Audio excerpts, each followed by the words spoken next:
Greetings, everyone. I am Ngabuto Nicholas Mabena. Over the weekend, there were media reports of a tragedy that happened along Juskei River when members of a church drowned. It has been reported that some were rescued, but some passed on. Our condolences to the families, to the members of the church, and the community that lost their loved ones. We are joined by Advocate Dumisani Nleya, who is a member or was part of the group that had gone to the river. Greetings, Advocate Nleya. Greetings, Brother Mapena. Our condolences to you. As we have said, what happened? We understand that you were part of the people that went to perform baptism on Saturday where people perished, some perished. Okay, let me first correct that it was not a baptism. There are a lot of religious and Christian religious rituals which involve people being submerged in the water, even if they are not a baptism. What transpired is that we left, we converged at the pastor's house in Alexandra and left around 10. Was it on Saturday? Yes, it was the 3rd of December. Yes, it was on Saturday, the 3rd of December. And we left in two groups. We were about 37 in total, so we had only one transport. So one group was ferried to the mountain where we were intending to have a religious gathering. So then the second group was also taken. Around 10:30, we were all at the mountain. So in the morning, you were ferried from the home of a pastor to the mountain separately. You were 37. Yes. Then you gathered around 10:30 on the mountainside. Yes. Then what happened? Then during the ceremony, apparently there are Christians who go into a trance and start receiving prophetic messages. So part of the prophets, they found out that they were part of the people who were at the mountain who were supposed to be submerged in water as part of their healing ritual.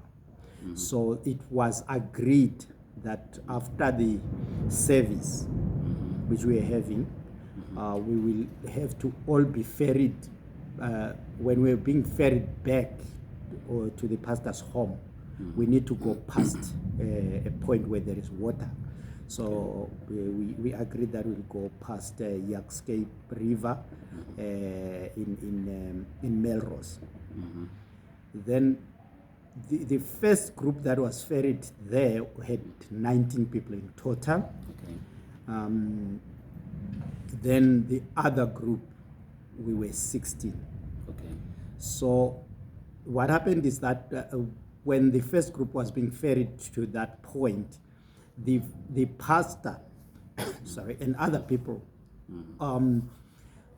followed the taxi in their own cars. So there were about 7 other people. So there were 12 people in the taxi and 7 other people who were in their cars. Making the number to be 19. To be 19, yes, the first group. The idea being that the pastor should be busy submerging those in the first group while the second group is being ferried there. So when the driver came for the second group, along the way as we were crossing Louis Botha towards Melrose, there were signs that it will rain, and it might be raining in other parts of Johannesburg. Most probably in Soweto, because towards the southwest there was a dark cloud. So when we alighted the taxi, when the second group alighted the taxi, the rain started. So it was so heavy that we couldn't go to those other to the river to join others. So it rained about 10 minutes. So the first group was already in the river. In the river, yes. When it then rained and then it blocked you to proceed. To proceed, yes. So we managed to follow them. We waited after the rain because we had concluded that they might be coming back because of the rain. They might not. We might not continue with the water ritual. So we waited 30 minutes and then we suspected that something might be wrong because they were not coming towards the taxi. So we left the taxi and went hunting for them. That is when we met people who were not part of our group, but were also doing their thing there. They are the ones who informed us that a lot of people had drowned and had been swept by the river, including the pastor. Their story was that there were people who had queued towards a rapid on the river where the water falls. That is the point where the pastor will be standing and submerging people into the water that is falling off the rapid. So that queue of the people on top of rocks, when there isn't much water, it's safe because people will be on top of rocks. But then what happened is that while they were doing that, the river swelled. And then when the river swelled, most probably from water coming from another point in the river, the pastor advised that people should get off the river, off those rocks. But then there was the jostling that followed because there were people who were, I think they were students at college because they were around between 15 and 19. Their excitement and jostling delayed the departure from the river until the river was full up to be above the rocks where they were standing. So from what the survivors are saying, there is a branch which came with the water which hit a part of them. A tree branch. Yes. Then they fell into the river. And some might have slipped off the river, off the rocks because of the water. Then the other people, part of the group that had ran first out of the river. No, the part of the second group. Okay. People, when they arrived, they found that a lot of people were also helping to rescue. To rescue, yes. So they tried to rescue and then they also were swept. So only 5 people were rescued off that point. The rest, the pastor was swept by the water because he tried to save a 3-month-old baby. But then along the way, I think he got tired and let the baby go. So let's start here. Please. So how many people were inside the river that were initially swept by the water before they were rescued? Do you have the number?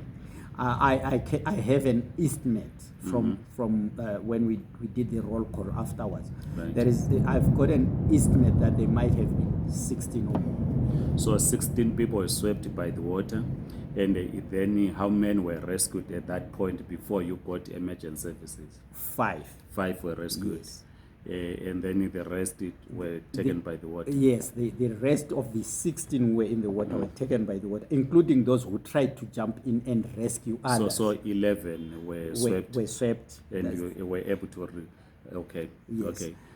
And then there is also an additional number of the people who tried to rescue but could not make it. So do we know how many there are? We don't. But we managed to guess. I understand people are saying it's 15 people at the point. The last time I saw news, they were saying the total number is 15. But I dispute that it might be more. Okay, you are talking of a child who was also, the pastor was trying to save the child. Yes. Where is the mother? What happened to the mother? The mother is one. Sorry, the mother is one of the people who were swept by the river, but she survived. She apparently she hung onto a branch of a tree along the river somewhere. Because what happened is when the EMS arrived, she came, but she came from the other bank on the NM1 road. So we saw her coming from there, and she was saying that she managed to hang on to a tree. And that is the same thing that happened with the pastor as well. He hung onto a tree. And the child was not rescued. Yes, the child was not rescued. So, and then we were told that there are bodies that have been discovered. How many bodies have been discovered? Bodies that have been discovered on Saturday night when we left at 9:20. We had recovered 2 bodies. Later on, 12 bodies were recovered. So 14 people. Yes, 14 people. So in terms of your estimated number of people that drowned or swept by the water, how many are uncounted for? And I should think there might be 6 more people. There might be 6 more people missing. Yes. Okay. So, and then the nationalities of the people that drowned or passed on, would you know? Yes, I do know. Please take us through. Yes, I've heard that people are assuming that those people are Zimbabwean. It's not true. Only 2 people have been identified as actually from my opinion. 2 people were Zimbabwean of those who were swept. Most of them were South African. Okay. So only 2 people. I remember one of them. I know one lady. I've met her more than once by the pastor's place. And then the other person, I spoke to him in a Zimbabwean language because he was speaking in that language over the phone when we were at the mountain. He's also missing. So the people that, the 37 of you that initially gathered at the pastor's homestead and going to the church, are you familiar with the majority of those, all of you, the 37, or there were new people to you? I'm familiar with the minority. There were a lot of them were new people. There is a group that was students. I know because they came forward. They wanted prayers, and they identified themselves as students. There is a principal at a Lanzaria school. She's South African. She also lost a 15-year-old son. Sure. There was her sister. Her sister was also rescued, but she is in hospital because she got head battle. Then there was an old woman who was born in 1936. She asked me to hold her ID when I was helping her down the mountain when we were going down the mountain. She's South African. We had a guy who had come all the way from Ladysmith, who had his sisters was one of the students, who had a problem with seizures. So he was being helped with that. He also, I understand his name. I cannot mention. She didn't survive. He didn't survive. Yes. Okay. There was also a lady who is married to a Zimbabwean. She calls herself George. She's an old woman. She told us that she was from Limpopo. When she was doing her testimonies. There was also a lady whom I'm familiar with from the pastor's place, who also made a testimony about herself buying a car since meeting the pastor. She's also South African. So among the people that were at the mountain, it's about 8 people who were Zimbabwean. 29 people were actually South Africans. So then 2 Zimbabweans passed on, and the 12 are South African. Then the pastor, is the pastor South African, or what's his nationality? Would you know? He's Zimbabwean. He's Zimbabwean. Yes. Okay. So when you gathered, is this your normal church, or people who are not even members of the pastor's church come for prayers, or it was members of the church? We are not members of that church which the pastor goes to. The pastor actually goes to church on Sunday. People who meet at his place, because it's a small place, there is usually a large volume of people who meet at his place, have decided that they should go and have a service on Saturday at the mountain. so that at least it gives him space for him to pray for them. Okay. Yeah. So they are not members of the pastor's church. Also, the 37, including the pastor, but the 36, if we are separating the pastor, came for prayers, then went to the mountain for prayers, then we were going back to the pastor's home, passing through the river to perform the rituals. Yes, that is true. Okay. Anything you want to say? I would like to take this opportunity to send my condolences to those who have lost loved ones. One thing that I should say is that South Africa is a multi-religious state. So when people are making comments against what has happened, they should not blame Christianity as a religion. It's not only the pastor who does these water rituals. It's a lot of churches that do that.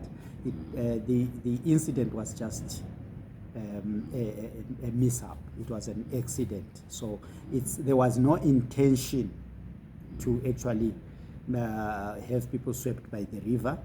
It was just a miscalculation that made those people to be swept by the river.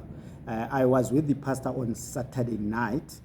He was badly hurt on his leg, and he was so traumatized. A lot of questions that he was asked, he couldn't answer them. They reserved the questions for the next day. So I'm so sorry to those who have lost relatives, but it was just an accident. There is no foul play in the whole thing. Okay. Thank you so much. You have heard the advocate Dumisani Nleya, who was part of the group that went for prayers on Saturday. Unfortunately, some people lost their lives. You might know a relative or a friend who passed on, or you might be a member of the church. You might have some comments that you want to share with us. Please write in the comment section, circulate this video, and please do subscribe to this YouTube channel. Otherwise, thank you so much. Goodbye.